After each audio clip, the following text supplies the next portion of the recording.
রমজান মাসের প্রথম বৃহস্পতিবার মাগরিবের পরে একটি আমল যদি করতে পারেন, আল্লাহর কসম করে বলছি আপনার জীবনে কোনোদিন অভাব থাকবে না। আপনার জীবন থেকে অভাব দূর হয়ে যাবে। আপনার জীবনে আল্লাহ উন্নতি দান করবেন। যেটাতে ধরবেন সেটাতেই বরকত হয়ে যাবে।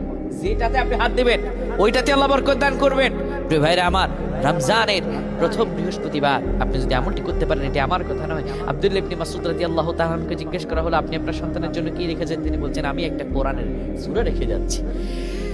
এই সূরা যদি পড়তে পারে, জান্নাতের সাহাবী আব্দুল্লাহ ইবনে মাসউদ রাদিয়াল্লাহু তাআলা বলেন, আমি রাসূলুল্লাহকে বলতে শুনেছি, কেউ যদি প্রত্যহ সূরাতুল ওয়াকিয়া তেলাওয়াত করতে পারে, আমার আল্লাহ তাকে কোনোদিন অভাবে ফেলবেন না।